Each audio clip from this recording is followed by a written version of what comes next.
Hare Krishna, Hare Krishna, Krishna Krishna, Hare Hare, Hare Rama, Rama Rama, Hare Hare.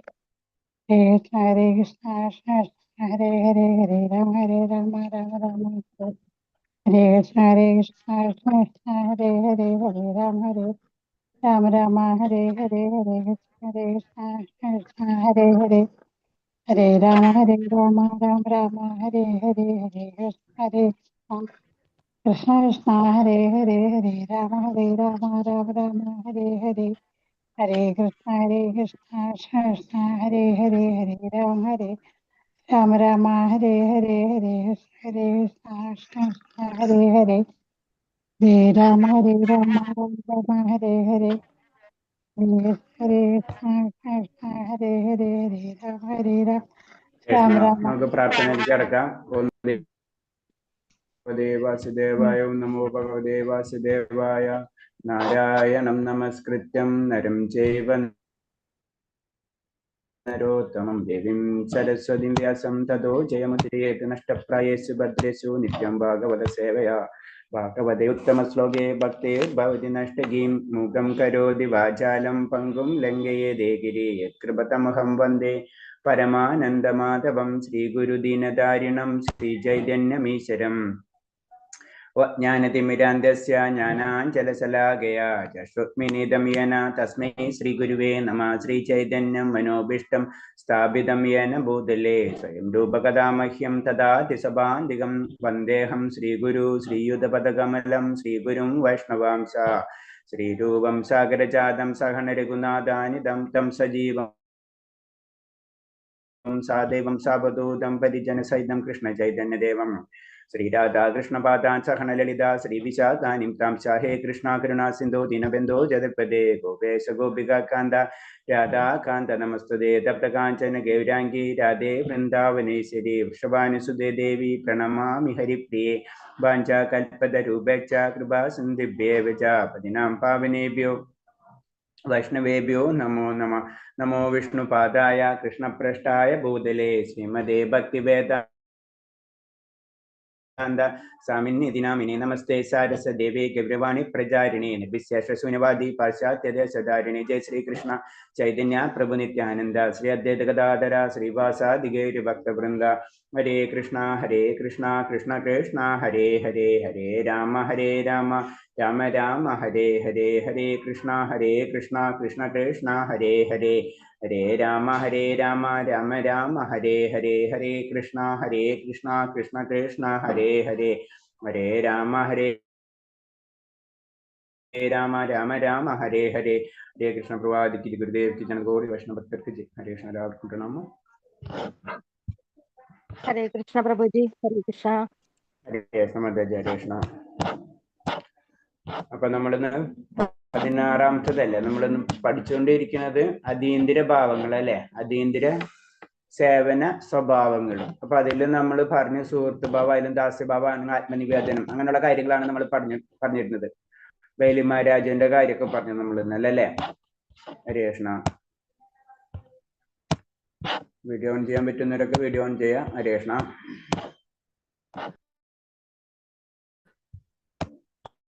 ഓം നമോ ഭഗവതേ വാസുദേവായ.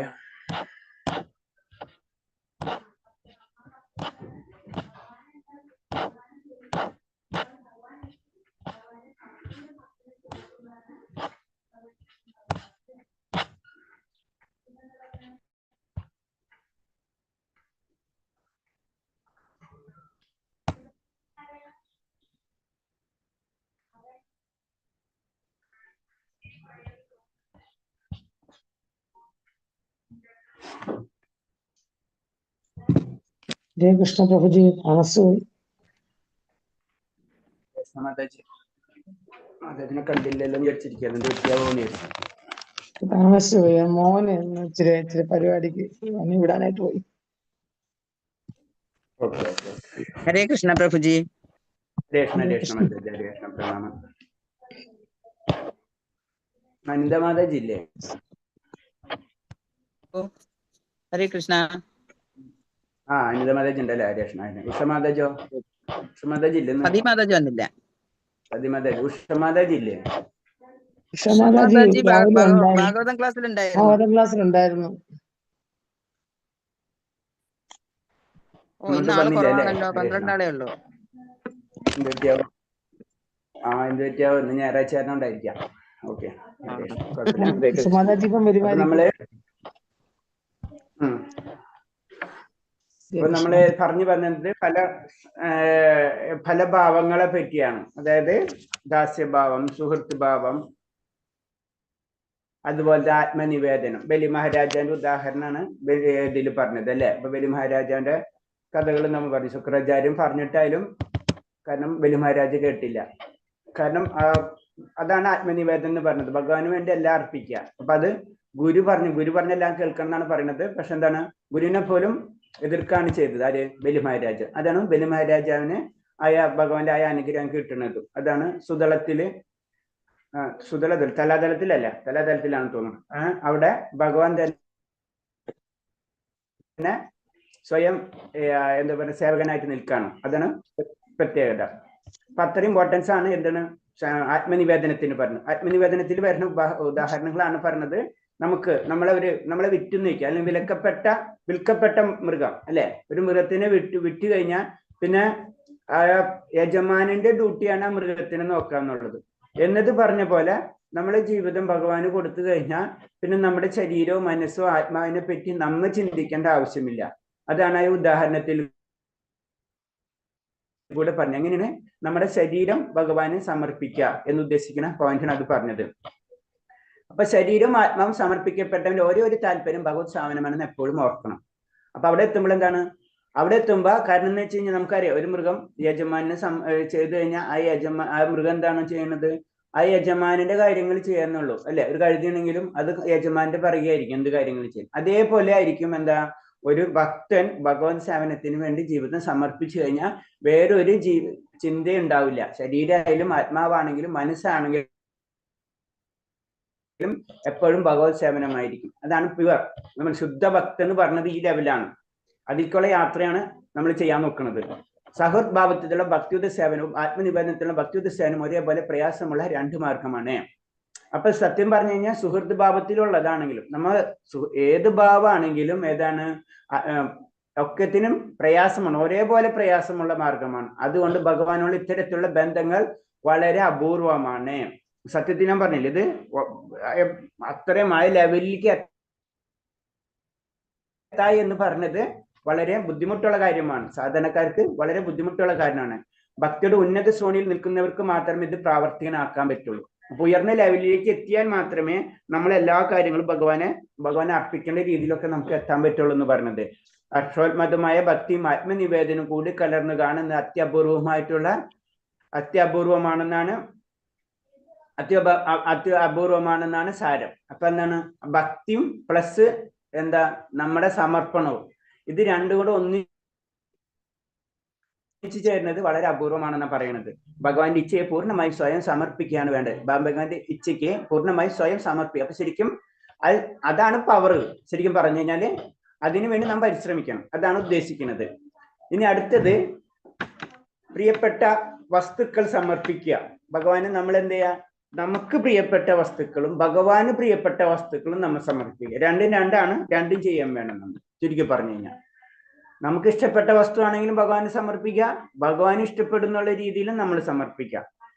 അങ്ങനത്തെ രീതിയിൽ 2 രീതിയിലും നമ്മൾ ചെയ്യണം എന്നാണ് പറയുന്നത്.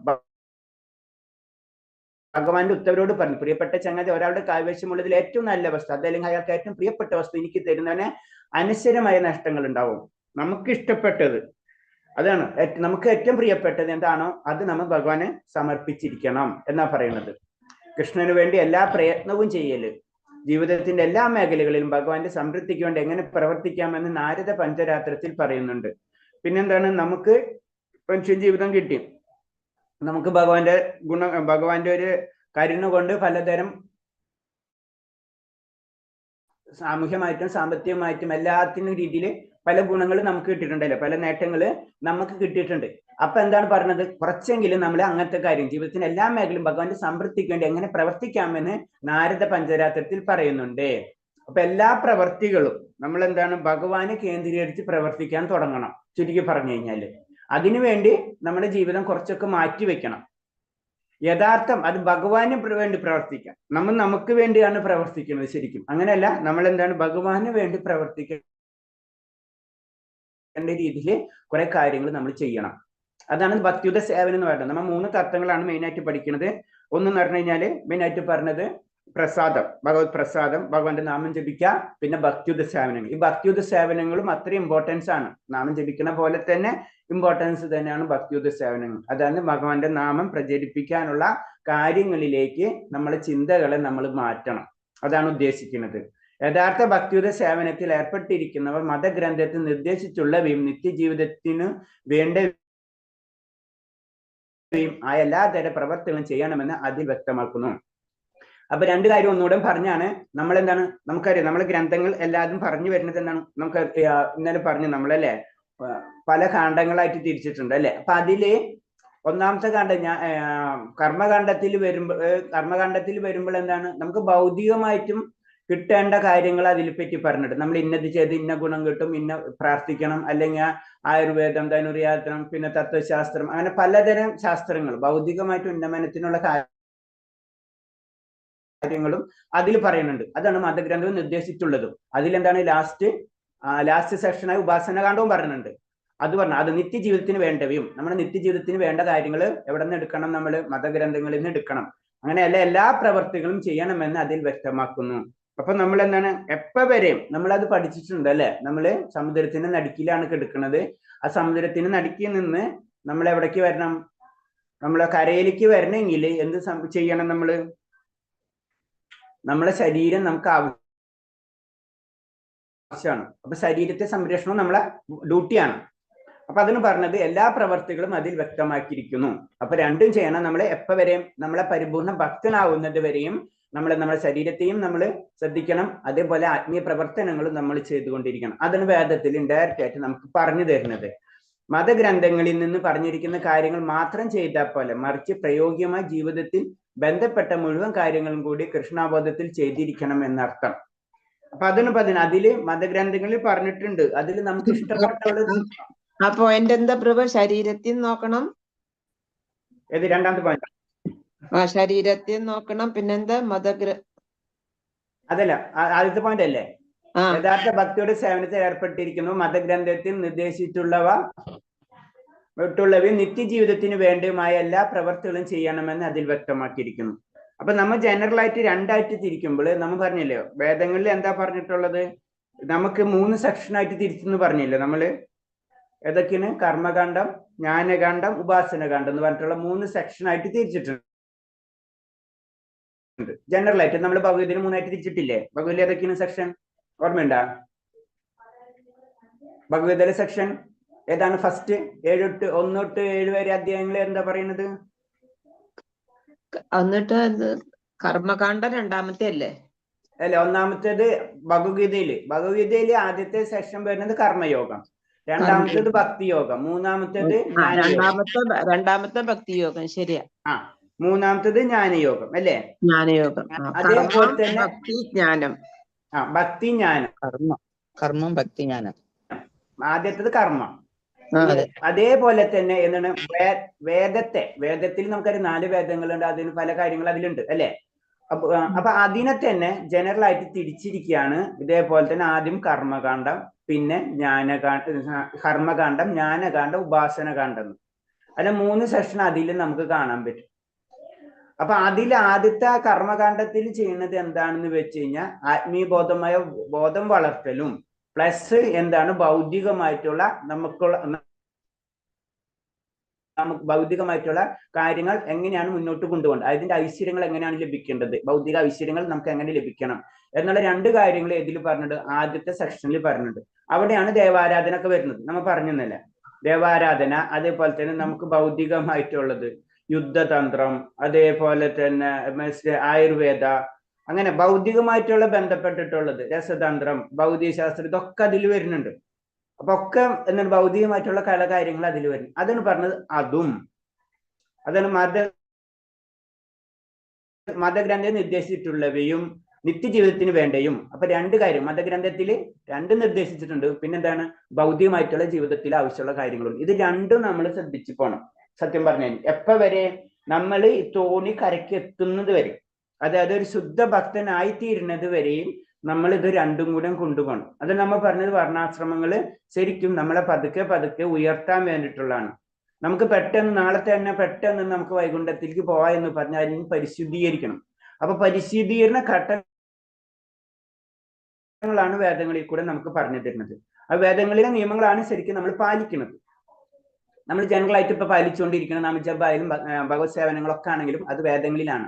അപ്പൊ ഇതിൽ പറയണമെന്ന് വെച്ച് കഴിഞ്ഞാൽ ഭക്ത മതഗ്രന്ഥങ്ങൾ പറഞ്ഞൊരു കാര്യങ്ങൾ മാത്രം ചെയ്താൽ പോരാ, മറിച്ച് പ്രായോഗികമായ ജീവിതവുമായി ബന്ധപ്പെട്ട് മുഴുവൻ കാര്യങ്ങൾ കൂടി കൃഷ്ണബോധത്തിൽ ചെയ്തിരിക്കണം എന്നർത്ഥം. ഉദാഹരണത്തിന് വമ്പിച്ച ഒരു ഫാക്ടറിയുടെ ഉടമയായ ഭക്തൻ ആ സ്ഥാപനത്തിൽ നിന്ന് ലഭിക്കുന്ന ഭൗതിക നേട്ടങ്ങൾ ഭഗവത് സേവനത്തിനായി ഉപയോഗിക്കണം. അപ്പോ നമ്മൾ ഭൗതികതയിൽ നമുക്ക് ഭഗവാൻ പറഞ്ഞല്ലോ വേദങ്ങളിൽ ഭൗതികമായിട്ടുള്ള കാര്യങ്ങൾക്ക് വേണ്ടിയിട്ടുള്ള കാര്യങ്ങൾ അതിൽ പറയുന്നുണ്ട്. ഭൗതികമായിട്ടുള്ള കാര്യങ്ങൾ ചെയ്ത് നമുക്ക് അതിന് ഫലം കിട്ടിക്കഴിഞ്ഞാൽ അത് നമ്മൾ വെറും ഇന്ദ്രിയ സന്ദർഭത്തിന് ഉപയോഗിക്കരുത്. ഇപ്പൊ നമുക്ക് അതിന് ജോലി ചെയ്യേണ്ട കാര്യം, ഉയർന്ന ഐശ്വര്യം കിട്ടേണ്ട കാര്യങ്ങളും അങ്ങനത്തെ കാര്യങ്ങൾ പറഞ്ഞിട്ട് നമ്മളത് ഭൗതികതയിൽ ഇത് പ്രാക്ടിക്കലാക്കി നമുക്കൊരു ഫാക്ടറി ഒക്കെ നടത്തി അതിനുള്ള സാമ്പത്തിക ലാഭങ്ങളൊക്കെ കിട്ടണം, അല്ലെങ്കിൽ നമുക്കൊരു ജോലിയുണ്ട്, നമുക്ക് ജോലിയൊക്കെ കിട്ടി ചെയ്യാണ് നമ്മുടെ ജീവിതം സുഖമില്ലാണ്ട് കുഴപ്പമില്ലാണ്ട് പോയിക്കൊണ്ടിരിക്കണം. ആ സന്ദർഭത്തിന് നമ്മൾ എന്ത് ചെയ്യണം? നമുക്ക് കിട്ടുന്ന ഭൗതിക നേട്ടങ്ങൾ കുറെയെങ്കിലും നമ്മൾ ഭഗവത് സേവനത്തിന് വേണ്ടി ഉപയോഗിക്കണം. അതാണ് പറഞ്ഞത്. അപ്പൊ രണ്ട് നമ്മൾ ചെയ്യണം. നമ്മള് ആത്മീയത മാത്രം നോക്കിയിട്ട് അതിന് കിട്ടുന്ന ബെനിഫിറ്റ് മാത്രം എടുത്തിട്ട്, അതായത് അതിനെ പറയാ എന്താണ് കർമ്മകാണ്ഡി എന്നാ പറയുന്നത്. അതായത് വേദത്തിലെ ഫസ്റ്റ് സെക്ഷൻ എടുത്ത് അതിനുള്ള ബെനിഫിറ്റ്സ് മാത്രം എടുക്കാം. അങ്ങനെ ചെയ്യരുത്. ബെനിഫിറ്റ്സ് എടുക്കാം, കുഴപ്പമില്ല, പക്ഷെ അതിൽ കുറച്ച് ഭാഗമെങ്കിലും ഭക്തിയുത സേവനങ്ങൾക്ക് വേണ്ടി നമ്മൾ ഉപയോഗിക്കണം. ശരീരമായിട്ടും മനസ്സിനുമായിട്ടും സാമ്പത്തികമായിട്ടും ഏത് തലത്തിലാണെങ്കിലും അതിലെല്ലാതും കിട്ടും. അതാണ് പറഞ്ഞു വരുന്നത്. അപ്പൊ സമർപ്പിത ആത്മാവാകും. ക്ലിയർ ആയോ മാതാജി? ശ്രമതാജി ചോദിച്ചത്. ഓക്കെ. ഇപ്പൊ സമർപ്പിത ആത്മാവാകാൻ സ്വ ആത്മനത്തിന് ഹരിഭക്തി വിലാസത്തിൽ ഇങ്ങനെ പറയുന്നു: താൻ അങ്ങയുടേത് മാത്രമാണെന്നുള്ള ദൃഢമായ വിശ്വാസത്തോടെ അങ്ങയിൽ സമർപ്പിതനായ ഒരാളുടെ മനോവാക് ശരീരങ്ങൾ പൂർണ്ണമായി ആ രീതിയിൽ പ്രവർത്തിക്കുന്നുവെങ്കിൽ അയാൾക്ക് അതീന്ദ്ര പരമാനന്ദം ആസ്വദിക്കാനാകും. അതായത് ശരിക്കും നമ്മൾ പരിപൂർണ സമർപ്പിതം എന്ന് പറഞ്ഞു കഴിഞ്ഞാൽ ഞാൻ എന്ന് പറഞ്ഞത് അങ്ങയുടെ ആണ്, ഭഗവാന്റെ ആണ് ഞാൻ. ആ ലെവലിൽ മാത്രം ചിന്തിക്കുക. അപ്പൊ പുറമേയുള്ള ഭാരമൊന്നും നമ്മളെ ബാധിക്കുന്നില്ല. അതിന് വേറെ പെട്ടെന്ന് നമുക്ക് മനസ്സിലാവുന്ന വെച്ചാൽ ഒരു എക്സാം, നമ്മൾ ഒരു വ്യക്തിനെ വളരെയധികം സ്നേഹിച്ച് നിൽക്കുക. അത്ര സ്നേഹം ഉണ്ടെങ്കിൽ നമ്മൾ ജീവിതം ആ വ്യക്തിക്ക് നമ്മൾ കൊടുത്തു കഴിഞ്ഞു. പിന്നെ അങ്ങനെ വരുമ്പോൾ എന്താണ്, ആ വ്യക്തി എന്ത് ചെയ്യുന്നതോ അത് നമ്മൾ അക്സെപ്റ്റ് ചെയ്യും. കാരണം അത്ര സ്നേഹം നമുക്ക് ആ വ്യക്തിയാണ്. ചുരുക്കി പറഞ്ഞാൽ നമ്മളെ മകനോ മകളോ അച്ഛൻ ആരെങ്കിലും എടുക്കാം, എക്സാമ്പിൾ എടുക്കാം അല്ലെ, അവർക്ക് വേണ്ടി നമ്മൾ അവരോട് അത്ര സ്നേഹം ഉണ്ടെങ്കിലോ പിന്നെ അവര് എന്ത് പറഞ്ഞാലും നമുക്ക് ഫീൽ ചെയ്യില്ല അല്ലെ. അവര് അത്രയും ഉള്ളിൽ അത്ര അറ്റാച്ച്ഡ് ആയി കഴിഞ്ഞാൽ അതാണ് പറഞ്ഞത്. അതാണ് സമർപ്പിതം എന്ന് പറഞ്ഞത്. അങ്ങനെ ശരീരം വാക് ശരീരങ്ങൾ, ശരീരവും മനസ്സും വാക്കുകളും അതൊക്കെ എന്താണ് ഭഗവാന് വേണ്ടി ഉപയോഗിക്കുന്ന രീതിയിലേക്ക് നമ്മൾ വന്നു കഴിഞ്ഞാൽ അതിനെ നമ്മൾ പറഞ്ഞാണ് ആ അവസ്ഥയിൽ എത്തുമ്പോൾ നമുക്ക് ആ അതീന്ദ്ര പരമാനന്ദം നമുക്ക് ആസ്വദിക്കാൻ കഴിയും എന്ന് പറയുന്നത്. പിന്നെ അടുത്തത് തുളസി തുടങ്ങിയ ചെടികളെയും വൃക്ഷങ്ങളെയും പരിചരിക്കൽ. ഇത് നമ്മള് മെയിൻ ആയിട്ടുള്ള ചില കാര്യങ്ങൾ വേദങ്ങളിൽ തന്നെ മെയിൻ ആയിട്ട് നമ്മൾ പറഞ്ഞു വേദനിർദ്ദേശങ്ങൾ അംഗീകരിക്കാം എന്ന് പറയുമ്പോൾ അതിൽ വരുന്നതാണ് തുളസി ചെടികളും വൃക്ഷങ്ങളൊക്കെ. അതിനൊക്കെ പരിചരിക്കേണ്ടത് നമ്മുടെ ഡ്യൂട്ടിയാണ്. നമ്മൾ അല്ലാതെ തന്നെ നമ്മുടെ കൾച്ചറിൽ അങ്ങനെയൊക്കെ വരാൻ കാരണം ഇതിന്റെ പ്രഭാവമാണ്. നമ്മളെല്ലാ ജീവജാലങ്ങളും സസ്യങ്ങളൊക്കെ നമ്മൾ വളരെയധികം ശ്രദ്ധിക്കും അല്ലെ. അപ്പൊ അതൊക്കെ വരുന്നത് ഇതാണ്. തുളസി ചെടികൾ നമ്മുടെ ആ കൾച്ചർ കസ്റ്റമൊക്കെ അങ്ങനെ ഡെവലപ്പ് ആയി വന്നിട്ടുള്ളതാണ്. തുളസി തുടങ്ങിയ ചെടികളെയും വൃക്ഷങ്ങളെയും പരിചരിക്കണം. സ്കന്ദപുരാണത്തിൽ പറയുന്നതാണ്. സ്കന്ദപുരാണത്തിന് ഇതിനെ പറ്റിയിട്ടുള്ള വിവരണങ്ങൾ പറയാണ്. തുളസി ചെടിയെ ഇങ്ങനെ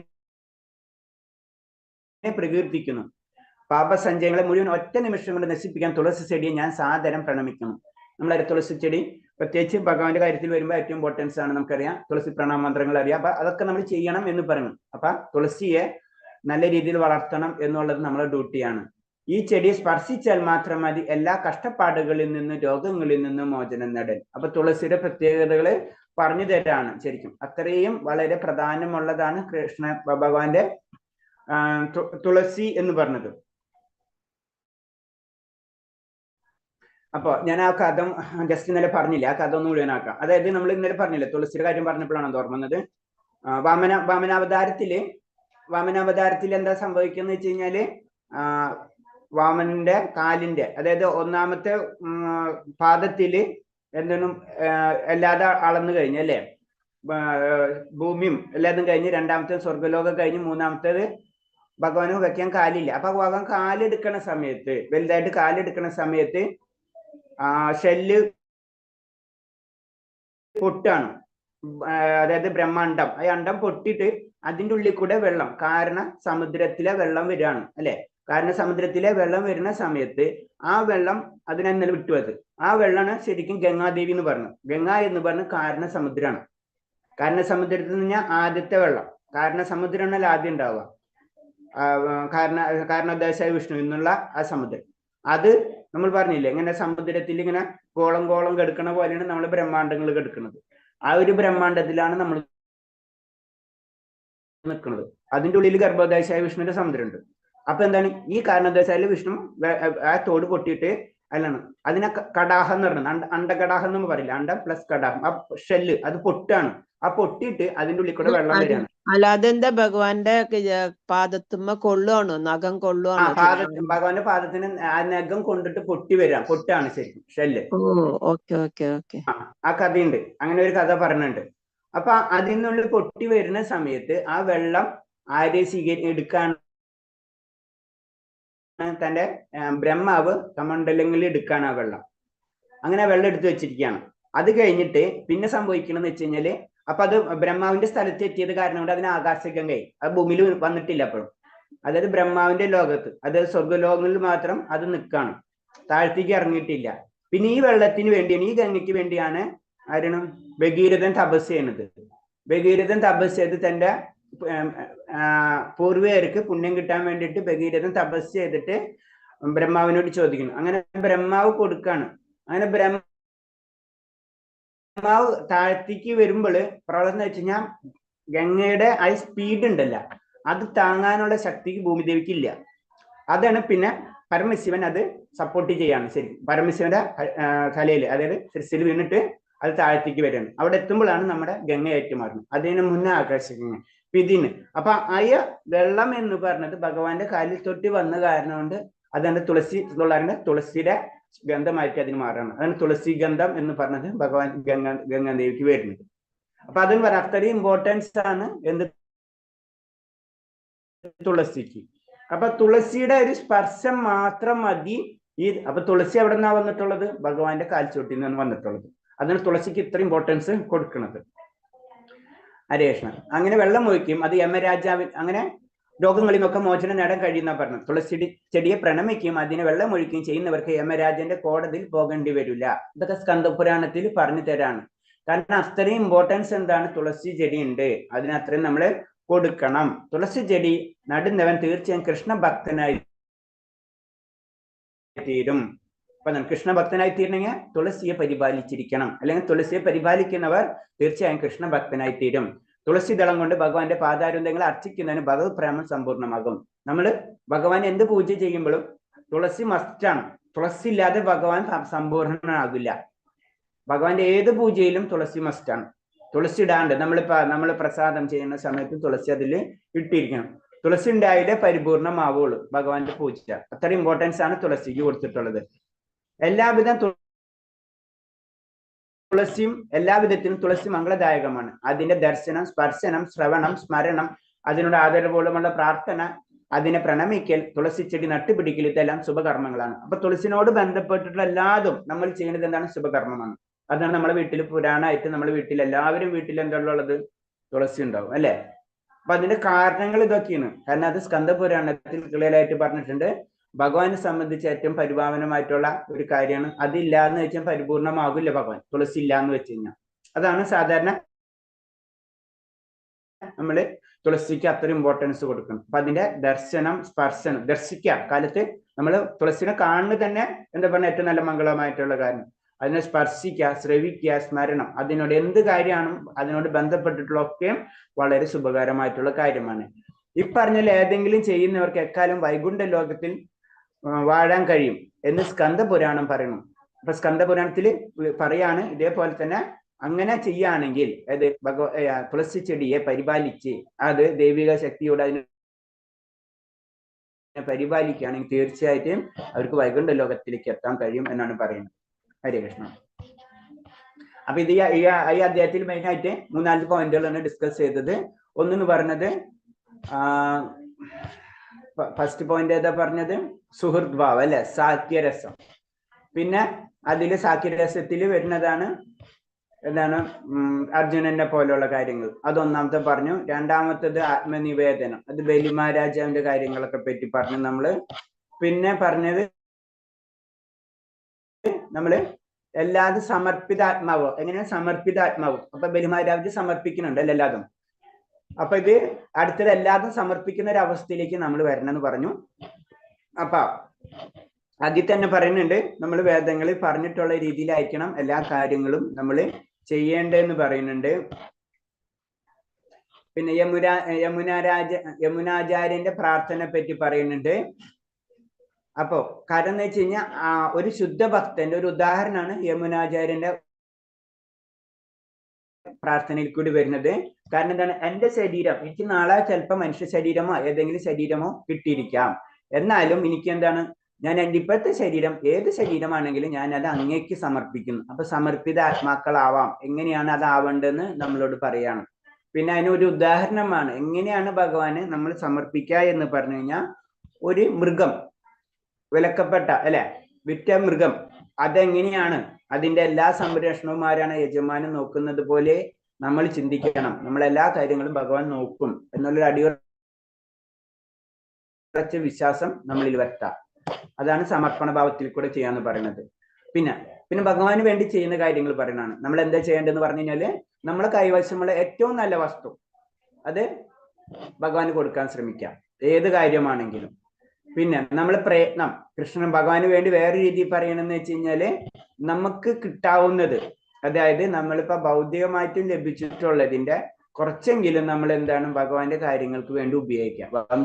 ഒരു ഫാക്ടറി ഉടമയായ ഭക്തൻ ആ സ്ഥാപനത്തിൽ നിന്ന് ലഭിക്കുന്ന ഭൗതിക നേട്ടങ്ങൾ ഭഗവത് സേവനത്തിനായിട്ട് ഉപയോഗിക്കണം. അപ്പൊ നമ്മളെ ജീവിതത്തിലെ നല്ലൊരു ശതമാനം മാനസികമായിട്ടും ശാരീരികമായിട്ടും ഒക്കെ നമ്മൾ എന്താണ് ഭഗവാന് വേണ്ടി ഉപയോഗിച്ച് നമ്മൾ പരിശീലിക്കുക. അതാണ് വേദത്തിലൂടെ പറഞ്ഞിട്ടുള്ളത്. അങ്ങനെ പരിശീലിച്ചിട്ടാണ് നമ്മൾ എന്താണ് ലാസ്റ്റായ ഉപാസന കാണ്ഡത്തിലേക്ക് നമ്മൾ എത്തണം, പരിപൂർണ ഭക്തനായി മാറണം എന്ന് പറയുന്നത്. അതിങ്ങനെ ആ സിലബസ് അതാണ് ശരിക്കും അതിനു വേണ്ടിയിട്ടുള്ളതാണ്. അപ്പൊ ഇതേപോലെ തന്നെ പറയുന്നത് പൂർണ്ണമായിട്ട് അങ്ങനെ ചെയ്യുമ്പോഴാണ് സമർപ്പിത ആത്മാക്കൾ ആവുമ്പോഴാണ് നമുക്ക് പരമാനന്ദം നമുക്ക് ലഭിക്കുക എന്ന് പറഞ്ഞത്. പിന്നെ തുളസി ചെടിയുടെ ഇമ്പോർട്ടൻസിനെ പറ്റി പറയാണ്. തുളസി ചെടി ഇല്ല എന്ന് വെച്ച് കഴിഞ്ഞാൽ ഭഗവാന്റെ ഒരു പൂജയും പരിപൂർണമാകില്ല. അത്ര ഇമ്പോർട്ടൻസ് തുളസി ചെടിക്കുണ്ട്. അപ്പൊ തുളസി ചെടിയെ പരിപാലിക്കുന്ന തന്നെയും പിന്നെ അതേപോലെ തന്നെ തുളസിദളം ഭഗവാന്റെ പാദരന്ധങ്ങൾ അർപ്പിക്കുകയാണ് ചെയ്യുന്നത് വെച്ച് കഴിഞ്ഞാൽ ഭഗവത് പ്രേമം നമുക്ക് ലഭിച്ചിരിക്കും. അതാണ് തുളസിക്ക് നമ്മുടെ പൂജാവിധികളിൽ വളരെ ഇമ്പോർട്ടൻസ് കൊടുത്തിട്ടുള്ളത്. അതേപോലെ തന്നെ സ്മരണം,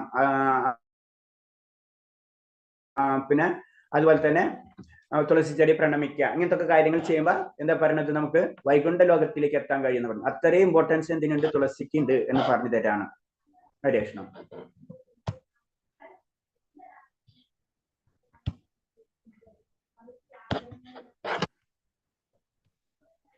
വേറെ എന്തെങ്കിലും സംശയം? ഹരേ കൃഷ്ണ.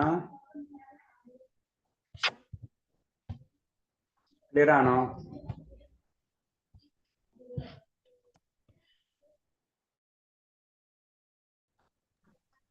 ക്വസ്റ്റ്യൻ ഇട്ടില്ല. കുഴപ്പമില്ല, മാതാജനോട് എഴുതാൻ പറയാം. നാളെ നമുക്ക് 2-3 ഡിസ്കസ് ചെയ്യാം. 11-12 അത് വിട്ടുപോയിട്ടുണ്ടോ?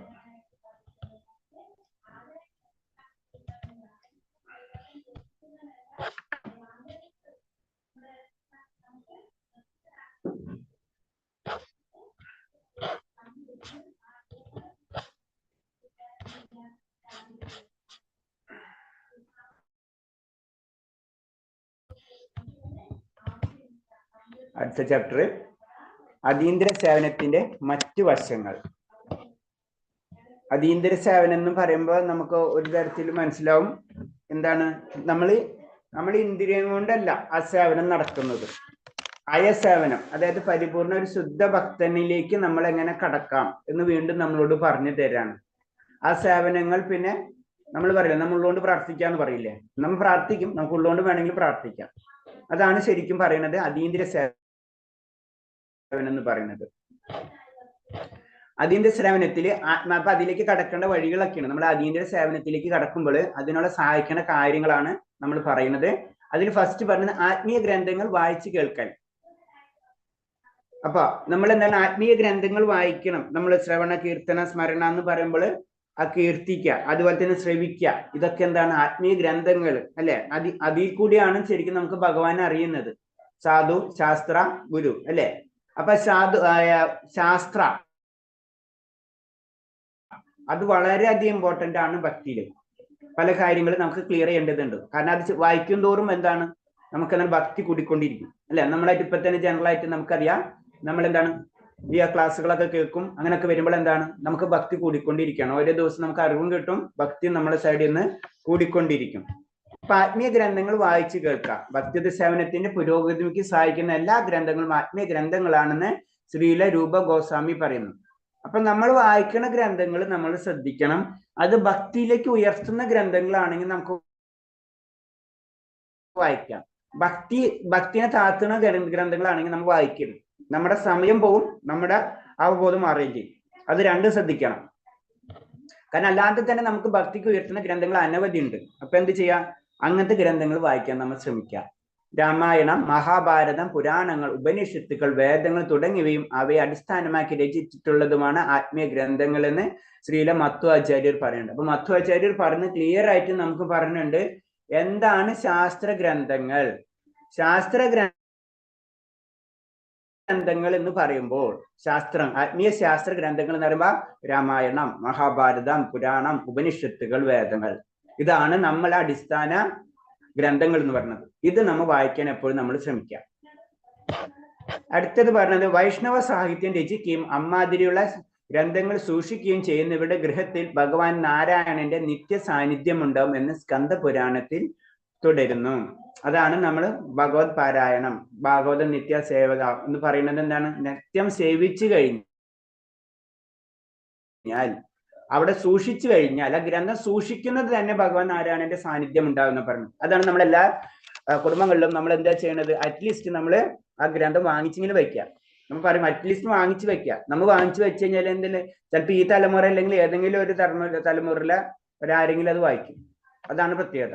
അപ്പൊ നമ്മൾ എന്താണ് അത് സൂക്ഷിക്കെങ്കിലും ചെയ്യുക. അറ്റ്ലീസ്റ്റ് നമ്മൾ വായിക്കണം എന്ന് അത് പറയുന്നത് അത്രയും ഇമ്പോർട്ടൻസ് ആണ്. ഗ്രന്ഥം തന്നെ ഭഗവാന്റെ തന്നെ രൂപമാണ്. പിന്നെ അടുത്തത് മധുരവാസത്തെ പറ്റി പറയണം. നമ്മളത് പലപ്പോഴും പോയിന്റ്സിൽ ഡിസ്കസ് ചെയ്തിട്ടുള്ളതാണ്. മധുരവാസം എന്ന് പറയുമ്പോൾ നമുക്കറിയാം ആത്മീയമായിട്ടുള്ള പ്രത്യേകിച്ച് ക്ഷേത്രങ്ങള് നമ്മൾ സന്ദർശിച്ചിരിക്കണം, അവിടെ വസിച്ചിരിക്കണം. അത് ആത്മീയ സ്ഥലങ്ങളാണ്. അതിൽ നിന്നും വലിയ വലിയ ആചാര്യന്മാർ വന്നു പോയിട്ടുള്ള സ്ഥലങ്ങളാണ്. അപ്പോ അദ്ദേഹത്തിന് ഭഗവാന്റെ ലീലകൾ നടന്നിട്ടുള്ള സ്ഥലങ്ങളാണ്. അപ്പൊ അതിൻ്റെതായ പ്രത്യേകതകൾ ഉണ്ടാവും. അപ്പൊ തീർച്ചയായിട്ടും അങ്ങനത്തെ ഉള്ള സ്ഥലങ്ങൾ നമ്മൾ സന്ദർശിച്ചിരിക്കണം. അപ്പൊ വാസം എന്ന് പറയുന്നത് അവിടെ ചെന്നിങ്ങനെ നോക്കി പോരാന്നല്ല പറഞ്ഞത്, അവിടെ വസിക്കണം എന്നാണ് പറയുന്നത്. അപ്പൊ മധുരവാസത്തെ കുറിച്ച് വരാഹ പുരാണത്തിൽ ഒരു പ്രസ്താവമുണ്ട്. ഭൂമിയിൽ മനുഷ്യരോട് വരാഹമൂർത്തി പറയുന്നു, മധ്യരൊഴികെയുള്ള പ്രദേശങ്ങളിലൊക്കെ കൃഷ്ണ ആകർഷണമാകുന്നവർ മായയുടെ ശക്തിയിൽ ആകൃഷ്ടരാകുന്നു എന്ന് പറയുന്നു. ശരിക്കും പറഞ്ഞാൽ രണ്ട് സ്ഥലമാണ്, ഭൗതികമായിട്ടും ആത്മീയമായിട്ടും. അപ്പൊ ആത്മീയത ഇഷ്ടപ്പെടുന്നവർ ക്ഷേത്രങ്ങൾ ഇഷ്ടപ്പെടും അല്ലെ. ജനറൽ ആയിട്ട് ചിലവര് ക്ഷേത്രങ്ങളല്ല ഇഷ്ടപ്പെടാം, ചിലരൊന്നും ഭൗതികമായിട്ടുള്ള, അതായത് ഒരു നഗരത്തിലെ കാര്യങ്ങൾ ഇഷ്ടപ്പെടുന്നവരുണ്ടാവും, ചില ക്ഷേത്രങ്ങൾ ഇഷ്ടപ്പെടുന്നവരുണ്ടാവും. അപ്പൊ ക്ഷേത്രങ്ങളെ ഇഷ്ടപ്പെടുന്നവർ തീർച്ചയായിട്ടും എന്താണ് ഭഗവാനിൽ ആകൃഷ്ടരാകുന്നവരാണ്. അതെ. പിന്നെ ബാക്കിയുള്ള സ്ഥലങ്ങൾ ഇഷ്ടപ്പെടുന്നവർ, അതായത് ഭഗവാന്റെ ആത്മീയ സ്ഥലങ്ങൾ ഒഴികെ, അതായത് അതീന്ദ്ര സ്ഥലങ്ങൾ ഒഴികെ ഇഷ്ടപ്പെടുന്നവർ ആരെ ആകൃഷ്ടരാകുന്ന, മായയിൽ ആകൃഷ്ടരാകുന്ന പറയുന്നത്.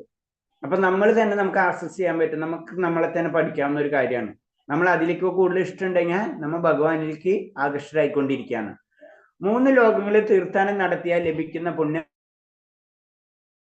മധുര എന്ന പുണ്യഭൂമിയുടെ സ്പർശനം കൊണ്ട് തന്നെ ലഭിക്കും. ആ മധുരയുടെ ഇമ്പോർട്ടൻസ് പറയാണ്. ഭഗവാന്റെ ലീലകൾ നടന്ന സ്ഥലങ്ങൾ മറ്റുള്ള സ്ഥലങ്ങളെക്കാളും വളരെയധികം ഇമ്പോർട്ടൻസ് ഉണ്ടെന്ന് പറയാണ്. അതിന് ഉദാഹരണത്തിൽ വെച്ച് പറയാണ്. അതെന്താണ്? അത് 3 ലോകങ്ങൾ, 3 ലോകത്തിൽ അവിടെ സഞ്ചരിച്ചതിലും കൂടുതൽ ഗുണം നമുക്ക് ഇവിടുന്ന് കിട്ടും. സ്മരണ, കീർത്തന, ദർശനം, സ്പർശനം ഇവയിൽ ഏതെങ്കിലും ഒന്നും ഉണ്ടായാൽ സർവ്വ അഭിഷ്ടങ്ങളും ലഭ്യമാക്കുമെന്ന് ബ്രഹ്മാണ്ഡ പുരാണം പറയുന്നു. അപ്പൊ മധുരനെ പറ്റി കേൾക്കുന്നതും അതിനെ ഓർക്കുന്നതിനും പിന്നെ അതിനെപ്പറ്റി കീർത്തിക്കുന്നത് തന്നെ എന്താണ്? നമ്മളെ സംബന്ധിച്ച് അത് എല്ലാവിധ സർവ്വ അഭിഷ്ടങ്ങളും ലഭ്യമാക്കും എന്ന് ബ്രഹ്മാണ്ഡ പുരാണത്തിൽ പറയും. ഇപ്പൊ തന്നെ നോക്കി എന്തൊക്കെ പുരാണങ്ങളാണല്ലോ, ബ്രഹ്മാണ്ഡ പുരാണം, സ്കന്ദ പുരാണം, അതുപോലെ തന്നെ പിന്നെ വരാഹ പുരാണം, ഇതിലൊക്കെ പോയിന്റ്സുകൾ പറ്റി പറഞ്ഞു തരികയാണ്. അപ്പൊ ചുരുക്കി പറഞ്ഞു കഴിഞ്ഞാൽ ഇത്രേ പുരാണങ്ങളിലും കൂടുതൽ കാര്യം പറയുന്നത് ഭഗവാന്റെ കാര്യങ്ങൾ തന്നെയാണ്. നമ്മൾ ആ പോയിന്റാണ് ശ്രദ്ധിക്കേണ്ടത്. ഭക്തന്മാരെ സേവിക്കൽ, വൈഷ്ണവരെ അഥവാ ഭക്തന്മാരെ സേവിക്കുന്നതിനെ പ്രകീർത്തിക്കുന്ന ഒരു പ്രസ്ഥാനം പത്മപുരാണത്തിൽ പറയാണ്. ഇപ്പൊ നമ്മൾ അതിനു മുന്നും ബ്രഹ്മാണ്ഡ പുരാണം കണ്ട് അല്ലെ, പിന്നെ വരാഹ പുരാണം കണ്ട്, സ്കന്ദ പുരാണം കണ്ട്. ഈ പത്മപുരാണത്തിലെ കാര്യം പറയാണ്. പത്മപുരാണത്തിൽ പറയണെന്ന് വെച്ച് കഴിഞ്ഞാല് പാർവതിയോട് പറഞ്ഞു, പരമേശ്വരൻ പാർവതിയോട് പറയുന്നു, ആരാധന പല രീതിയിലുണ്ട്. സാക്ഷാൽ പരമപുരുഷനെ ആരാധിക്കുന്നതാണ് അവയിൽ ഏറ്റവും ശ്രേഷ്ഠം. എന്നാൽ അതിന് ശ്രേഷ്ഠമാണ് അദ്ദേഹത്തിന്റെ ഭക്തരെ പൂജിക്കുന്നത് എന്ന് പറയുന്നത്. അപ്പൊ ഭക്തന്മാരെ സേവിക്കാം, ദാസ ഈ അവസ്ഥയായിരിക്കുന്ന പറയണം ഭക്തിയിൽ നമ്മള്. അപ്പൊ എന്താണ്? ഭക്തനെ സേവിക്കുന്നത് കൊണ്ട് ശരിക്കും പറഞ്ഞ ഭഗവാനെ സേവിക്കുന്നതിനും ശ്രേഷ്ഠമാണെന്ന് പറഞ്ഞു. അതായത് ഭക്തർക്ക് ഭഗവാനിലും ഉയർന്ന മൂല്യം കൊടുക്കാണ്. കാരണം എന്താ വെച്ചാൽ ഭക്തരെന്നാൽ ഭഗവാന് വേണ്ടി ജീവിതം സമർപ്പിച്ചവരാണ്. അത് കാരണമാണ് അങ്ങനെ പറഞ്ഞത്. അത് കാരണം കൊണ്ട് ഭക്തന്മാരെ, അതാണ് ആചാര്യന്മാരെ നമ്മളെ കൊണ്ട് രീതിയിൽ നമ്മൾ ശ്രമിക്കണം. അവര് ജീവിതം മുഴുവനും ഭഗവാന് സമർപ്പിച്ചവരാണ്. അപ്പൊ ആ കാര്യങ്ങൾ നമ്മൾ ശ്രദ്ധിക്കണം. അതിന്റെ അർത്ഥം ഭഗവാനിലും ഭഗവാനിന് ഏറ്റവും വലുത്, അതിന് സംശയമൊന്നുമില്ല. ഗുരുവിനേലും ഉയർന്നത് തന്നെയാണ് ഭഗവാൻ. പക്ഷെ എന്താണ്? ഭഗവാന്റെ പ്രതിനിധിയാണ് ഗുരു എന്ന രീതിയിലായിരിക്കണം നമ്മൾ ഗുരുവിനെ കാണേണ്ടത്. അപ്പൊ ഗുരു നിന്നാ ഒന്നും നമുക്ക് സങ്കല്പിക്കാനേ ചിന്തിക്കാൻ പറ്റില്ല. ഗുരുവിനെ ആചരിക്കണം. അത് നമ്മള് തത്വപ്രണിപാദാന പരിപ്രശ്ന സേവ ഉപദേശാന്തിത ഞാനത് നമുക്കറിയാം അല്ലെ, മനസ്സിലോ? കാരണം എന്താണ്? ഗുരുവിനെ അതേപോലെ തന്നെ ഭഗവാനെ സേവിക്കുന്നത് പോലെ തന്നെ ആയിരിക്കണം ഗുരുവിനെ അല്ലെങ്കിൽ ഒരു ഭക്തനെ നമ്മൾ സേവിക്കേണ്ടത്. അതാണ് ഇതിൽ പറയുന്നത്. അതെ, ആര് ശിവൻ പാർവതിനോട് പറഞ്ഞു കൊടുക്കണം. അത്ര ഇമ്പോർട്ടൻസ് ആരുണ്ട്? ഭക്തനുണ്ട്. ഒരു പ്രസ്താവം ശ്രീമദ് ഭാഗവതത്തിലും കാണുന്നുണ്ട്. ഞാൻ ഭക്തന്മാരുടെ ഒരു ദാസനായി തീരട്ടെ, അതിലൂടെ കലർപ്പറ്റ ഭഗവത് പാദ സേവനം സാധിക്കുമല്ലോ. കഷ്ടത നിറഞ്ഞ ഭൗതികാവസ്ഥ കുറഞ്ഞത് വരുത്താൻ അത് സഹായിക്കും. ഒപ്പം ഭഗവാനോട് ഭക്തിനിർഭമായ പ്രേമം വളർത്താനും അത് ശക്തമാണ്. അപ്പൊ അടുത്തത് പറഞ്ഞത് ഈ ഭക്തന്മാരെ സേവിക്കേണ്ട കാര്യം തന്നെയാണ്. ഭാഗവതത്തിലും പറയണത് ഇത് തന്നെയാണ്. ഭക്തന്മാരെ സേവിക്കുന്നതിലൂടെ എന്താണ്? എനിക്ക് ആ കലർപ്പറ്റ ഭഗവത് സേവനം, ഒരു ഭക്തി നമുക്ക് കൂടിക്കൊണ്ടിരിക്കും. നാരദന്റെ കഥ പറഞ്ഞു, മുൻജന്മത്തിലെ നാരദന്റെ കഥ പറഞ്ഞ പോലെ തന്നെ. കാരണം ഭക്തന്മാരെ സേവിക്കുക എന്നത് വളരെ ഇമ്പോർട്ടൻസ് ആണെന്ന് പറയണം. അടുത്തത് സ്കന്ദ പുരാണത്തിലും ഇതേപോലെയുള്ള പ്രസ്താവമുണ്ട്. ശംഖ്, ചക്രം, ഗദ, പത്മം എന്നിവയുടെ രൂപത്തിൽ ശരീരത്തിന് മുഴുവൻ തിലകമണിഞ്ഞ ശിരസിൽ തുളസിദളം ചൂടി ശരീരമാകെ ഗോപിചന്ദനം പൂശി നടക്കുന്നവരുടെ ദർശനം ഒരു തവണയെങ്കിലും ലഭിക്കുന്നവർക്ക് സർവ്വ പാപങ്ങളിൽ നിന്നും മുക്തനാകാം. അപ്പൊ ഒരു ഭക്തനെ കാണുന്നത് തന്നെ നമുക്ക് എന്താണ്? വളരെയധികം ഐശ്വര്യങ്ങൾ ഉണ്ടാക്കി തരും. നമ്മളെ പാപങ്ങൾ തന്നെ മാറും എന്ന് പറയാണ്. അപ്പൊ ഒരു ഭക്തന്റെ ദർശനം ലഭിക്കാതെ തന്നെ വളരെ ആനന്ദകരമായിട്ടുള്ളതും അതുപോലെ തന്നെ നമ്മുടെ പാപങ്ങളിൽ നിന്ന് മാറ്റുന്നതാണെന്ന് ഏതിലാ പറയുന്നത്? സ്കന്ദ പുരാണത്തിൽ പറയുന്നുണ്ട്. ഭഗവാനെ കാണുന്നത് പോലെ തന്നെയാണ് ഒരു ഭക്തനെ കാണുന്നെന്ന് പറയാണ്. പിന്നെ അടുത്തത് ഭഗവത് ഭക്തനെ ദർശിക്കുകയോ അദ്ദേഹത്തിന് പാദം സ്പർശിക്കുകയോ അദ്ദേഹത്തിന് ഒരു ഇരിപ്പിടം കൊടുക്കുകയോ ചെയ്താൽ സർവ്വ പാപങ്ങളിൽ നിന്ന് മുക്തനാകും. തീർച്ച ഇത്തരം ഒരു ഭക്തന്റെ സ്മരണ പോലും അവന്റെ കുടുംബസഹിതം പവിത്രീകരിക്കുന്നു. അപ്പോൾ പിന്നെ ഭക്തന് നേരിട്ടുള്ള പരിചരണം നൽകുന്ന ബലം എന്തായിരിക്കുമെന്ന് പറയാമോ എന്നാണ് ശ്രീമദ് ഭാഗവതം പറയുന്നത്. വീണ്ടും ഭാഗവതത്തിന്റെ കോട്ടിങ്സ് പറയാണ്. കാരണം എന്ന് വെച്ച് കഴിഞ്ഞാല് ഒരു ഭക്തന്റെ ദർശനം, അങ്ങനെ പറഞ്ഞു, ഒരു ഭക്തനെ ദർശിക്കുന്നതും അദ്ദേഹത്തിന്റെ പാദം സ്പർശിക്കുന്നതും ഒക്കെ എന്താണ്? ഒരു എല്ലാവിധ പാപങ്ങളിലും ആ വ്യക്തിയെ ഒന്ന് മുക്തനാക്കുന്ന പറയുന്നു. അപ്പൊ പിന്നെ നേരിട്ടുള്ള പരിചരണമാണെങ്കിലോ അതിന് കൂടുതൽ നമുക്ക് ലഭിക്കും അല്ലേ. അപ്പൊ ഒരു ഭക്തന്റെ ഇമ്പോർട്ടൻസ്, ഒരു ഭക്തനെ പരിചരിക്കണം, ഒരു ഭക്തനെ ദർശിക്കണം എന്നുള്ള കാര്യങ്ങള് പത്മപുരാണത്തിലാണെങ്കിലും അതേപോലെ തന്നെ ഭാഗവതത്തിലുള്ള കുറെ ശ്ലോകങ്ങളെ കോട്ട് ചെയ്ത് പറഞ്ഞു തരാണ് ആ ഒരു രൂപഗോസ്വാമി നമുക്ക് പറഞ്ഞു തരണം. ഒരു ഭക്തന് അത്ര ഇമ്പോർട്ടൻസ് കൊടുക്കണം. നമ്മൾ ക്ഷേത്രത്തിൽ പോയി, ക്ഷേത്രം മാത്രമല്ല ഭക്തന്മാരെ നമ്മൾ ശ്രദ്ധിക്കണം. അവരും ജീവിതം മുഴുവനും ഭഗവാനെ വേണ്ടി സമർപ്പിച്ചിട്ടുള്ളവരാണ്, അവരെ നമ്മൾ ശ്രദ്ധിക്കണം എന്ന് പറയാണ്. ഏതില് ഭാഗവതത്തിലായാലും പത്മപുരാണത്തിലാണെങ്കിലും എല്ലാ കോട്ടിങ്ങിലും പറഞ്ഞു തരാണ്. ആദ്യ പുരാണത്തിൽ ഭഗവാൻ അർജുനനോട് പറയുന്നു, പാർത്ത എന്റെ ഭക്തനാണെന്ന് അവകാശപ്പെടുന്നവർ ഭക്തനല്ല, എന്റെ ഭക്തനാണെന്ന് അവകാശപ്പെടുന്നവരാണ് എന്റെ യഥാർത്ഥ ഭക്തൻ. അപ്പൊ അടുത്ത പോയിന്റ് പറയുന്നതാണ്, കാരണം എന്ന് വെച്ച് കഴിഞ്ഞാൽ ഒരു ഭക്തൻ ഒരിക്കലും പറയില്ല ഞാൻ ഭഗവാന്റെ ഭക്തനാണ്, അല്ല ഭക്തന്റെ ഭക്തനാണെന്നും കൂടെ പറയില്ല. അതായത് അത്രയും, അതാണ് ചൈതന്യ മഹാപ്രഭു പറഞ്ഞു ഞാൻ ഭക്തനല്ല, ദാസാനു ദാസാനു ദാസാനു ദാന, അങ്ങനെ 7 ലൈൻ കാത്തിട്ടാ പറയുന്നു. കാരണം പറയില്ലേ വിനയ മനോഭാവമായിരിക്കും ഒരു പരിപൂർണ ഭക്തൻ ഉണ്ടാവുക. അതാണ് പറയുന്നത് എന്താണ്, എന്റെ ഭക്തനാണെന്ന് അവകാശപ്പെടുന്നവൻ, ഞാൻ ഭഗവാന്റെ ഭക്തൻ അവകാശപ്പെടില്ല ഒരു ഭക്തൻ ഒരിക്കലും. അതാണ് ഏറ്റവും ഇമ്പോർട്ടൻസ്. ഞാൻ ഭഗവാന്റെ ഭക്തനാണെന്ന് ഒരു ഭക്തൻ അവകാശപ്പെടില്ല. എന്റെ ഭക്തന്റെ ഭക്തനാണെന്ന് അവകാശപ്പെടുന്നവൻ, ഞാൻ ഭഗവാന്റെ ഭക്തനല്ല ഭക്തന്റെ ഭക്തനാണെന്ന്, അത്രയും താഴെയാണ് നമ്മൾ. അവരാണ് എന്റെ യഥാർത്ഥ ഭക്തൻ. പരമാത്മാവിനെ ആർക്കും നേരിട്ട് സമീപിക്കാനല്ല, അദ്ദേഹത്തെ സമീപിക്കേണ്ട അദ്ദേഹത്തിന്റെ ഭക്തന്മാരിലൂടെയാണ്. അതിനാൽ വൈഷ്ണവ സമ്പ്രദായത്തിൽ ആദ്യം ചെയ്യേണ്ടത് ഏതെങ്കിലും ഒരു ഭഗവത് ഭക്തനെ ആത്മീയാചാര്യനെ കണ്ടെത്തി അദ്ദേഹത്തെ സേവിക്കുകയാണ്. നമ്മൾ ഒരിക്കലും നേരിട്ട് ഭഗവാനെ സേവിക്കേണ്ടതായ പരിശുദ്ധി നമുക്കില്ല. ചുരുക്കി പറഞ്ഞു കഴിഞ്ഞാൽ നമുക്ക് നേരിട്ട് ഭഗവാൻ, അത്തരം പരിശുദ്ധമായിട്ടുള്ള ഭഗവാനെ നമുക്ക് നേരിട്ട് പ്രാർത്ഥനകൾ കൊടുക്കാനുള്ള ശക്തിയോ പരിശുദ്ധിയോ നമുക്കില്ല. അതാണ് ആ പോയിന്റ്. അപ്പൊ നമ്മൾ ചെയ്യുന്ന എല്ലാ കാര്യവും നമ്മളെ ഗുരുക്കന്മാരെ ത്രൂ ആണ്. ചെറിയ കുട്ടീനെ കൊണ്ടു നടക്കണ പോലെയാണ് നമ്മുടെ കാര്യം. കാരണം നമ്മളെപ്പോഴും ഒരു പിടി ഉണ്ടാവും, അല്ലെങ്കിൽ റോട്ടിൽ പോകുമ്പോഴും പിള്ളേര് എന്താ ചെയ്യും, ചാടിപ്പോവും അല്ലെ, പലതും കാണുമ്പോ. എന്നിട്ട് പറഞ്ഞ ഒരു ഗുരു എപ്പോഴും നമ്മളൊരു കയ്യിലൊരു പിടുത്തുണ്ടാവും ഭക്തിയിലാണെങ്കിൽ. അതാണ് ഗുരുക്കന്മാരെ കൂടെയാണ് നമ്മൾ പൂജ ചെയ്യുന്നതിന് മുന്നേ ഗുരുവിന്റെ അനുവാദം ചോദിച്ചിട്ടാണ് എന്താ ചെയ്യുന്നത്, നമ്മൾ ഭഗവാനെ പൂജകൾ ചെയ്യുന്നത്. അതായത് ഗുരുവിൽ കൂടിയാണ് നമ്മളെ പ്രാർത്ഥനകൾ ഭഗവാനിലേക്ക് എത്തുന്നത്. അതാണ് പറഞ്ഞത്, ആദ്യം ചെയ്യേണ്ടത് ഒരു ഭഗവത് ഭക്തനെ അല്ലെങ്കിൽ ആത്മീയാരാധനെ കണ്ടെത്തി അദ്ദേഹത്തെ സേവിക്കുക എന്നതാണ്. ഒരു ഗുരുവിൽ കൂടിയാണ് നമുക്ക് എന്താണ് ഭഗവാനിലേക്ക് എത്താൻ പറ്റുള്ളൂ. ആ പരമ്പര, നമ്മളെ പരമ്പര പഠിച്ചപ്പോൾ ആദ്യം ഭഗവാൻ ശ്രീകൃഷ്ണൻ അങ്ങനെ പരമ്പര എങ്ങനെ പറയുന്നുണ്ടല്ലോ. അപ്പൊ പരമ്പരയിൽ കണക്ട് ചെയ്യാത്തിടത്തോളം കാലം നമുക്ക് നേരിട്ട് ഭഗവാനെ സേവിക്കാൻ കഴിയില്ല. കാരണം അതെന്ന് വെച്ച് കഴിഞ്ഞാൽ അത്തരം പരിശുദ്ധീകരിച്ചിട്ടില്ല, അത്രയുള്ള കുഴപ്പം. ആ പരിശുദ്ധീകരിക്കത്തില്ലാത്ത കാരണം കൊണ്ട് ശരി ഏത് തെറ്റാണെന്ന് നമുക്കറിയില്ല. അപ്പൊ ശരിയിൽ കൂടി മാത്രം ഭഗവാനിലേക്ക് എത്താൻ പറ്റുള്ളൂ. അത് ആരാ പറഞ്ഞു തരാം, ഒരു ഗുരു നമുക്ക് കറക്റ്റായിട്ട് പറഞ്ഞു തരും. ആ ഗുരുവിന് വേദങ്ങളെ പറ്റി അറിയാം, വേദശാസ്ത്രങ്ങളൊക്കെ പറ്റി അറിയാം, ആ സത്യം അറിഞ്ഞ വ്യക്തിയാണ്. അപ്പൊ സത്യത്തിലേക്ക് വഴി കാട്ടാൻ ആൾക്ക് അറിയുള്ളൂ. അതാണ് ഗുരുവിന്റെ ഇമ്പോർട്ടൻസ് പറഞ്ഞു തരുന്നത്. അവനവന്റെ നിലയ്ക്കുള്ള ഭഗവത് സേവനം, ഭഗവാനുമായി ബന്ധപ്പെട്ട എല്ലാ ചടങ്ങുകളും അവരവരുടെ സാമ്പത്തിക നിലയ്ക്ക് അനുസരണമായി ചെയ്തിരിക്കണമെന്ന് പത്മപുരാണം പറയും. ഏത് തരത്തിലെയും ഭഗവാന് ബന്ധപ്പെട്ട ചടങ്ങുകളും ഉത്സവങ്ങളും എല്ലാവരും ചെയ്തിരിക്കണം. നമ്മൾ ക്ഷേത്രങ്ങൾ ഉത്സവങ്ങളായാലും എന്ത് തന്നെയാണെങ്കിലും നമുക്ക് ചെയ്യാൻ പറ്റുന്ന കാര്യങ്ങളൊക്കെ നമ്മൾ ചെയ്തിരിക്കണം. എല്ലാ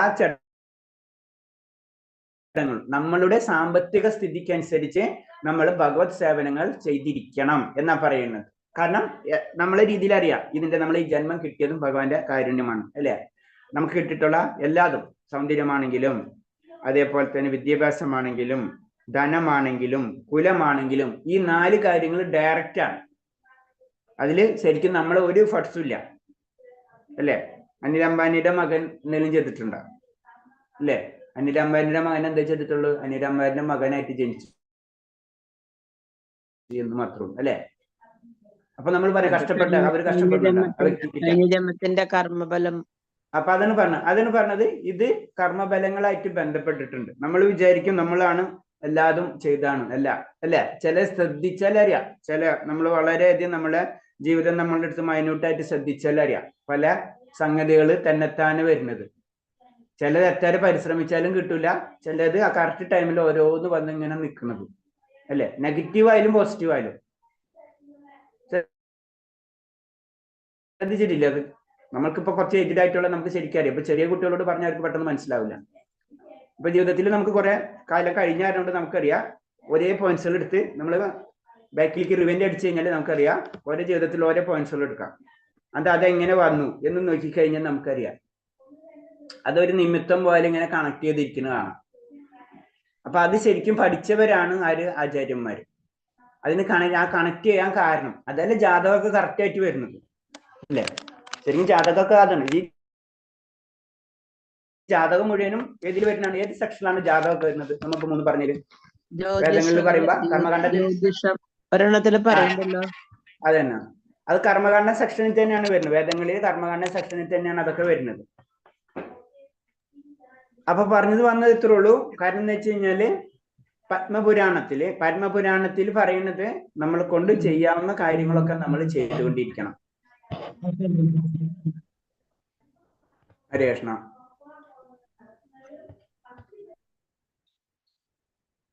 പിന്നെ അടുത്തത് കാർത്തിക മാസത്തിലെ ഭക്തി സേവനം. നമ്മൾ ചില ദിവസങ്ങള് ചില മാസങ്ങള് അതില് ആത്മീയമായിട്ടുള്ള ശക്തികൾ കൂടുതലിരിക്കും അല്ലെ. അപ്പൊ ആ സമയത്ത് നമ്മൾ എന്താണ് ഭക്തി പ്രവർത്തനങ്ങൾ നമ്മൾ കൂടുതൽ ചെയ്തിരിക്കണം. അതാണ് ചുരുക്കം. ചില സമയങ്ങള് ചില ദിവസങ്ങള് ചില മാസങ്ങള് അതിനായിട്ടുണ്ട്. ഇപ്പൊ ഭഗവാന്റെ അവതാരക ദിനങ്ങള്, ആചാര്യന്മാരുടെ അവതാര ദിനങ്ങൾ, ഇതൊക്കെ അതിനോട്ട് ബന്ധപ്പെട്ടിട്ടുള്ള ദിവസങ്ങളായിരിക്കും അല്ലെ ആചാര്യന്മാര്. അപ്പൊ ഇവിടെ കാർത്തിക മാസത്തിലെ ഭക്തി സേവനം ഇവിടെ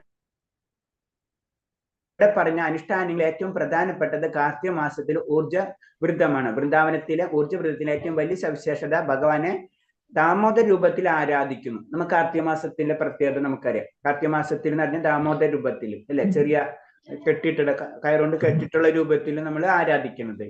കൃഷ്ണനെ യശോദനെ കയറുകൊണ്ട് ഉരുളി കെട്ടിയിട്ടിൽ നിന്നാണ് ദാമോദര സങ്കല്പം തുടങ്ങുന്നത്. ഭക്തന്മാർക്ക് ഭഗവാൻ ദാമോദരൻ എന്ന പോലെ പ്രിയപ്പെട്ട ദാമോദര മാസം അഥവാ കാർത്തിക മാസം.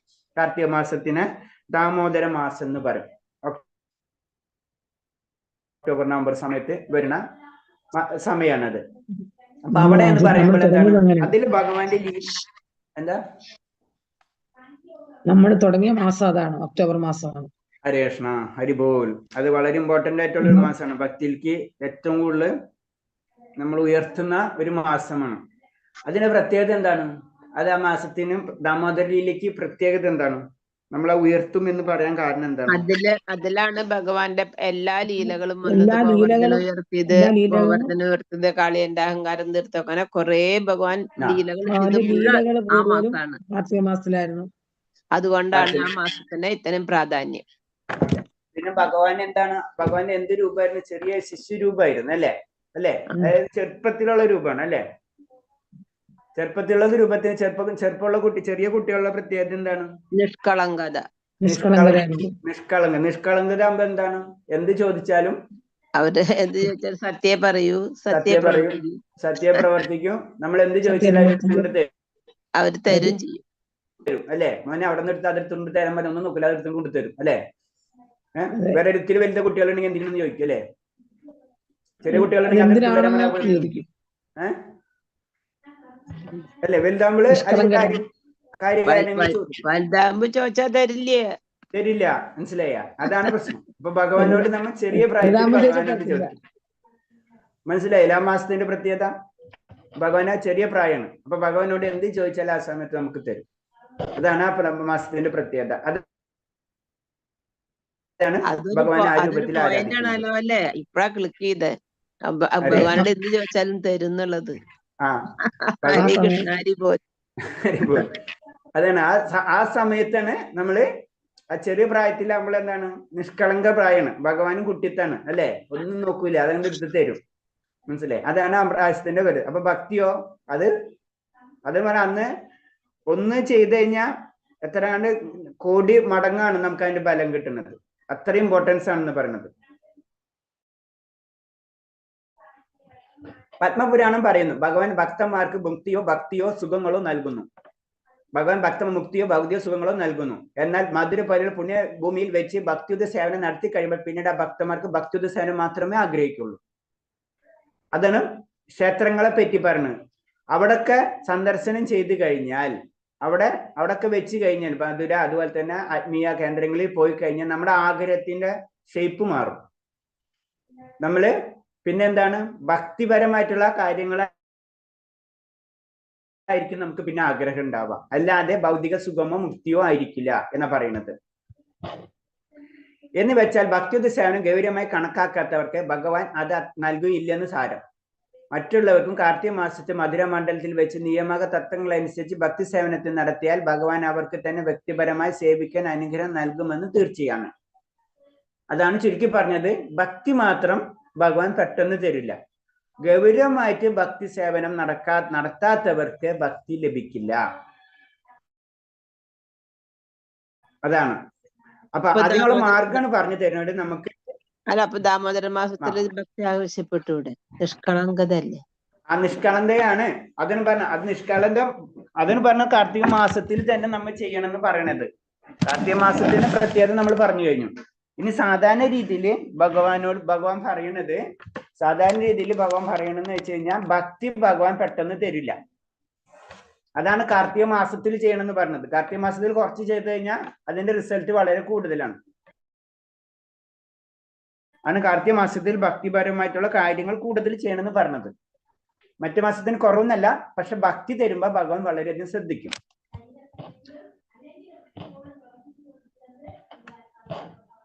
അടുത്തത് ഭഗവാന്റെ പ്രവർത്തനങ്ങൾ കൊണ്ടാടുന്ന ഉത്സവാഘോഷങ്ങൾ. ഭഗവാന്റെ അവതാരത്തെ കൊണ്ടാടുന്ന ഉത്സവാഘോഷങ്ങളുടെ പ്രാധാന്യത്തെ കുറിച്ച് ഭവിഷ്യപുരാണം പറഞ്ഞു. ഇപ്പൊ എത്ര പുരാണങ്ങൾ നമ്മൾ നോക്കിയേ? സ്കന്ദപുരാണം, വരാഹപുരാണം, നാരദീയ പുരാണം, ബൃഹദേരിയ പുരാണം, പിന്നെന്താണ്, അങ്ങനെ കുറെ പുരാണങ്ങൾ അല്ലെ. നമ്മളിപ്പോ ഇങ്ങനെ ഭവിഷ്യപുരാണത്തിൽ ഇങ്ങനെ ഒരു ലൈൻ ഉണ്ടെന്ന് നമുക്കറിയില്ല അല്ലെ. വരാഹപുരാണത്തിന് ലൈൻ അറിയില്ല. ഇപ്പൊ എല്ലാ പുരാണങ്ങളിലും ആര് പറഞ്ഞു തരാണ്? രൂപഗോസ്വാമി നമുക്ക് പറഞ്ഞു തരാണ്. ഈ പുരാണത്തിലും ഭഗവാനെ പറ്റിയാണ് പറഞ്ഞത്. ഈ പുരാണത്തിലും ഭഗവാന്റെ ഉത്സവങ്ങളെ പറ്റിയാണ് പറഞ്ഞത്. ഈ പുരാണത്തില് തുളസി ചെടിയനെ പറ്റിയിട്ടാണ് പറഞ്ഞത്. ഈ പുരാണത്തില് ഭക്തനെ പറ്റിയാണ് പറയുന്നത്. ഇങ്ങനെ പറഞ്ഞു തരാണ്. അപ്പൊ ചുരുക്കി നോക്കിക്കഴിഞ്ഞാൽ എല്ലാ പുരാണങ്ങളും ഭഗവാനായിട്ട് ബന്ധപ്പെട്ടിട്ടുള്ള പുരാണങ്ങൾ തന്നെയാണ്. ഇപ്പൊ അതില് ശിവപുരാണത്തിൽ നമ്മൾ ശ്രദ്ധിച്ചു കഴിഞ്ഞാൽ അത് കൂടുതൽ ആരെ പറ്റിയാണ്? ഭഗവാൻ പരമശിവനെ പറ്റിയായിരിക്കും ലിംഗപുരാണത്തിലൊക്കെ വരാം. പക്ഷെ എന്നിരുന്നാലും ലാസ്റ്റ് ഭഗവാൻ പരമേശ്വരൻ തന്നെ പറയുന്നത് ഭഗവാനെ പറ്റിയാണ്. ചില ശ്ലോകങ്ങളൊക്കെ അതിൽ വരുന്നുണ്ട്. അപ്പൊ ആ ശ്ലോകം കോട്ട് ചെയ്ത് പറയാണ് ലാസ്റ്റ് ഭഗവാൻ തന്നെയാണ് അൾട്ടിമേറ്റ് എന്ന്. ഭഗവാന്റെ തിരുനാമ അവതാരത്തെ കൊണ്ടാടുന്ന ഉത്സവാഘോഷ പ്രധാനത്തെ കുറിച്ച് ഭവിഷ്യപുരാണത്തിൽ പറഞ്ഞു. ഭഗവാൻ ജനാർദ്ദന, അങ്ങയുടെ അമ്മ ദേവകി അങ്ങയെ പ്രസവിച്ച ദിവസം ഞങ്ങൾക്ക് പറഞ്ഞു തരൂ. ആ ദിവസം ഞങ്ങൾക്ക് ആഘോഷിക്കണം. ഹേശിമദന, ഞങ്ങൾ പരിപൂർണമായും അങ്ങയുടെ പാദങ്ങളിൽ സമർപ്പിതരാണ്. സകലവിധമായ അനുഷ്ഠാനങ്ങളും കൂടി അങ്ങയെ സന്തോഷിപ്പിക്കലാണ് ഞങ്ങളുടെ ലക്ഷ്യം. അപ്പൊ എന്നിട്ട് ആര് പറയാണ്? ഭഗവാൻ ഒരു ഭക്തൻ പറയാണ് അല്ലെ. ആ ദിവസങ്ങളിൽ ഞങ്ങൾക്ക് എന്താ പറയാ അനുഷ്ഠാനങ്ങൾ ചെയ്യണം, ആഘോഷിക്കണം. അതിന് ആ ദിവസം എന്താണെന്ന് പറഞ്ഞു തരാൻ പറയണം. അത് ഒരു ഭക്തന്റെ പ്രാർത്ഥനയാണ്. എന്താണ്? അതാണ് നമ്മൾ ഉത്സവങ്ങൾ ആഘോഷിക്കണം എന്ന് ഭവിഷ്യപുരാണത്തിൽ പറയുന്നത്. അത് ഇൻഡയറക്റ്റ് ആയിട്ട് ഒരു ഭക്തൻ ചിന്തിക്കണാണ്. ചടങ്ങുകളും അനുഷ്ഠാനങ്ങളും ഉത്സാഘോഷങ്ങളും ഭഗവാന് പ്രിയങ്കരമാണെന്നതിന് തെളിവാണ് ഭവിഷ്യപുരാണത്തിന്റെ പ്രസ്താവന. ഭഗവാന്റെ ദിവസങ്ങൾ, ഭഗവാൻ എന്റെ ജന്മദിവസങ്ങൾ, ഇതൊക്കെ എന്ത് ചെയ്യണം നമ്മള്? അത് അത്രയും ഇമ്പോർട്ടൻസ് ആണെന്ന്. അത് ഭഗവാൻ അത് ഇഷ്ടമാണ്. ഭഗവാന്റെ ഉത്സവങ്ങൾ അല്ലെ. നമ്മുടെ ഹാപ്പി ബർത്ത്ഡേ ആഘോഷിക്കുമ്പോൾ നമുക്ക് ഇഷ്ടമല്ലേ എന്ന് പറഞ്ഞ പോലെ തന്നെ എല്ലാ ആഘോഷങ്ങളും ഉത്സവങ്ങളും ഇതൊക്കെ ഭഗവാന് ഇഷ്ടമാണ്. അത് ഭവിഷ്യപുരാണത്തിൽ പറഞ്ഞു തരുന്നുണ്ട്. ഭക്തിപൂർവമായിട്ടുള്ള മൂർത്തി ആരാധന ഭൗതിക മാലിന്യങ്ങളിൽ നിന്നും വിമോചനമാണ് മുക്തി. അത് നമ്മൾ നമ്മൾ ഇന്നലെ പറഞ്ഞു അല്ലെ. 5 തരം മുക്തികളൊക്കെ പറ്റി പറഞ്ഞു. അപ്പൊ അവിടെ എന്താണ്? ഈ ഭൗതിക ലോകത്തിൽ നിന്നുള്ള മോചനമാണ് മുക്തി. മുക്തി ലഭിച്ചവനും ഭൗതിക ലോകത്ത് വീണ്ടും ഒരിക്കൽ കൂടി ജനിക്കേണ്ടി വരില്ല. നിർവിക്തവാദികൾ ആഗ്രഹിക്കുന്ന ആത്മീയ അസ്തിത്വത്തിന് വിലയം പ്രാപിക്കാനാണ്. അതായത് വ്യക്തിത്വ അസ്വസ്ഥം അവസാനിപ്പിക്കൽ എന്നാൽ ഒരുവന്റെ സാധാരണ നില കൈവരിക്കുന്ന തുടക്കം മാത്രമാണ് മുക്തി എന്ന് ശ്രീമദ് ഭാഗവതം പറയുന്നു. അപ്പൊ മുക്തി എന്ന് പറയുമ്പോൾ അവിടുന്ന് തൊട്ടാണ് ശരിക്കും നമുക്ക് ഭക്തി തുടങ്ങുന്നത്. ശരിക്കും പറഞ്ഞു കഴിഞ്ഞാൽ അല്ലെ, നമ്മൾ എവിടെ നിന്ന് മുക്തി കിട്ടി? നമ്മൾ ഭൗതിക ലോകത്തിൽ നിന്ന് മുക്തി കിട്ടി. പിന്നെ അപ്പോഴാണ് ഞാൻ എന്താണ് ഞാൻ മനസ്സിലാക്കുന്നത്. അങ്ങനെയാണ് നമ്മൾ ശരിക്കും ഭക്തി തുടങ്ങുന്നത്. അതാണ് ഒരു വ്യക്തിയുടെ സാധാരണ നില കൈവരിക്കുക എന്ന് പറഞ്ഞത്. പിന്നെ അതാണ് പറഞ്ഞത് ഒരു സാധാരണ നില കൈവരിക്കലിന്റെ തുടക്കം മാത്രമാണ് മുക്തി എന്ന് പറഞ്ഞത്. അതായത് നമ്മളെ ചുറ്റുള്ള ശരീരം എന്നുള്ള അവസ്ഥയിൽ നിന്ന് മാറി നമ്മുടെ സ്വരൂപം നമുക്ക് ലഭിക്കുന്ന അവസ്ഥയാണ് മുക്തി. അവിടുന്ന് അതാണ് തുടക്കം. ഏത് ഭക്തിര എന്നാണ് ഭാഗവതത്തിൽ പറഞ്ഞു തരുന്നത്. എല്ലാ ജീവാത്മാക്കളും സാധാരണ നില എന്ന് പറയുന്നത് ഭക്തി സേവനത്തിന് മുഴുകലാണ്. എല്ലാ അപ്പൊ സാധാരണ നില എന്ന് പറയുമ്പോഴാണ് ഭക്തിയാണ് ശരിക്കും വരുന്നത്. അതാണ് നില. നമ്മുടെ നില എന്ന് പറഞ്ഞത് നിത്യദാസൻ, ഭഗവാന്റെ നിത്യദാസൻ, പരമാനന്ദം, ആ ആനന്ദമാണ് നമ്മുടെ നില. അതാണ് പറയുന്നത്. ഭക്തിയുത സേവനത്തിൽ ഏർപ്പെടുന്നത് കൊണ്ട് മാത്രം സംതൃപ്തനാണ് ഭക്തൻ എന്ന് ആദി പുരാണം പറയുന്നു. അപ്പൊ ആദി പുരാണത്തിൽ പറയുന്നത് ഭക്തി സേവനം, ഭഗവാനെ സേവിക്കുമ്പോൾ നമുക്ക് കിട്ടുന്ന ആനന്ദം കിട്ടും. ആ ആനന്ദത്തെ സംതൃപ്തനാണ്. ആത്മരാമന്മാർ പറയില്ലേ, ആത്മാവില് രമിക്കുക അല്ലെ, സന്തോഷിക്കുക. ഭൗതികമായ ബദ്ധ ജീവിതത്തിൽ നിന്നുള്ള വിമോചനത്തിൽ അയാൾ ആഗ്രഹിക്കുന്നില്ല. ഭൗതികമായ ബദ്ധ ജീവിതത്തിനുള്ള വിമോചനത്തിൽ ആഗ്രഹിക്കുന്നില്ല. മറ്റു തരത്തിൽ പറഞ്ഞാൽ ഭക്തി ഉപാദനത്തിൽ ഏർപ്പെട്ടിരിക്കുന്നവർ ആരും ജീവിതത്തിന്റെ ഭൗതികാവസ്ഥയിലല്ല. അങ്ങനെയാണെന്ന് തോന്നുമെങ്കിലും നമ്മൾ ഭക്തിയുത സേവനത്തിലേക്ക് കടന്നു കഴിഞ്ഞാൽ പിന്നെ ഭൗതികത ആത്മീയത എന്നുള്ള കാര്യമില്ല. അവിടെ ഈ ലോകം, ഈ ശരീരം വിട്ടിട്ട് വേണം എനിക്ക് ഭഗവാന്റെ അടുത്ത് പോകണം എന്നൊന്നും ചിന്ത ഉണ്ടാവില്ല. ആ അവസ്ഥ ഒക്കെ മാറിയിട്ടുണ്ടാവും. അവർ ചെയ്യുന്ന എല്ലാ പ്രവൃത്തികളും ഭൗതിക തലത്തിലുള്ളതായിരിക്കില്ല.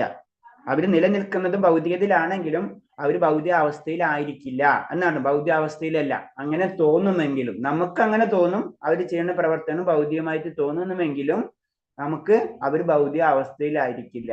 അപ്പൊ അതിനൊരു എക്സാമ്പിൾ പറഞ്ഞെന്ന് വെച്ച് കഴിഞ്ഞാൽ അവരെന്താണ് നടന്നും പോവും, അവര് BMW കാറിലും പോവും. അപ്പൊ BMW കാറിൽ എന്താണ് ആചാര്യന്മാർ എന്താ പോണെന്ന് ചോദിക്കും. മനസ്സിലായോ? അവരെ സംബന്ധിച്ച് BMW കാറായാലും കാൽനടക്കാരനായാലും കൊട്ടാരായാലും കുടിയിലായാലും അവർ കാണുന്നത് അല്ലാതെ ഒരേപോലെയാണ്. നമ്മൾ നോക്കുമ്പോഴാണ് നമ്മളെ ചിന്താഗതി അനുസരിച്ച് ഇത് രണ്ടും രണ്ടാണ്. അതാണ് പ്രത്യേകത. അതാണ് പറഞ്ഞ അങ്ങനെ തോന്നുമെങ്കിലും എന്ന് പറഞ്ഞത്. അവർക്ക് ഇതല്ലാതെ ഒരേപോലെയാണ്. ഭഗവന്മാർക്ക് വേണ്ടിയുള്ള ഭാഗവത് പാരായണം വൈദ്യജ്ഞാനത്തിന്റെ കൽപ്പവൃക്ഷമാണ് ശ്രീമദ് ഭാഗവതം. അപ്പൊ ഭാഗവതം എന്ന് പറഞ്ഞ എന്തുകൊണ്ടാണ് ഭാഗവതം നമ്മൾ പാരായണം ചെയ്യണം എന്ന് പറയുന്നത്? അത് വൈദ്യജ്ഞാനത്തിന്റെ കൽപ്പവൃക്ഷം അല്ലാതെ അതിലുണ്ട്. ഭാഗവതം വായിച്ചു കഴിഞ്ഞാൽ അത് നമ്മൾ പരിപൂർണമായിട്ട് വേദജ്ഞാനമായി കഴിഞ്ഞു. വേദം എന്ന പദത്തിന്റെ അർത്ഥം സഞ്ചിത ജ്ഞാനം എന്നാണ്. മനുഷ്യ സമൂഹത്തിൽ ആവശ്യമുള്ള വിജ്ഞാനം മുഴുവൻ ശ്രീമദ് ഭാഗവതത്തിലുണ്ട്. ഭാഗവതം വായിച്ചു കഴിഞ്ഞാൽ അതാണ് നിത്യസേവിത എന്ന് പറയുന്നത്. ഭാഗവതം വായിക്കണം എന്ന് പറയുന്നതിന്റെ കാരണമാണ് അതിൽ നമുക്കുള്ള എല്ലാ കാര്യങ്ങളും അതിലുണ്ട്. പിന്നുള്ളത് നമുക്ക് ഇഷ്ടമുണ്ടെങ്കിൽ വായിക്കാം, അത്രേ ഉള്ളൂ. മാനവശാസ്ത്രം, രാഷ്ട്രതന്ത്രം, വൈദ്യം, യുദ്ധവിജ്ഞാനം തുടങ്ങി ജ്ഞാനത്തിന്റെ എല്ലാ ശാഖകളും വേദം കൈകാര്യം ചെയ്യുന്നുണ്ട്. അത് ഞാൻ പറഞ്ഞത് ഫസ്റ്റ് കർമ്മകാണ്ഡത്തിലാണ് ഇതൊക്കെ വരുന്നത്. മാനവശാസ്ത്രം, സൈക്കോളജി, രാഷ്ട്രതന്ത്രം അല്ലെ, പൊളിറ്റിക്സ്, വൈദ്യം അല്ലെ, മെഡിസിൻ, യുദ്ധവിജ്ഞാനം, മിലിറ്ററി പവർ, ഇതൊക്കെ എന്താണ് വരുന്നത്? ഇതൊക്കെ വേദത്തിലുണ്ട്. അതും ഭൗതികമായിട്ടുള്ള കാര്യങ്ങളും അതിൽ പറഞ്ഞു തരുന്നുണ്ട്. അപ്പൊ ജ്ഞാനത്തിന്റെ എല്ലാ ശാഖകളും വേദം ഏതൊക്കെ ജ്ഞാനം, ഭൗതികമായിട്ടുള്ള ജ്ഞാനവും ആത്മീയമായിട്ടുള്ള ജ്ഞാനവും ഏതിൽ പറയുന്നുണ്ട്? വേദത്തിൽ പറഞ്ഞു തരുന്നുണ്ട് എന്നാ പറയുന്നത്.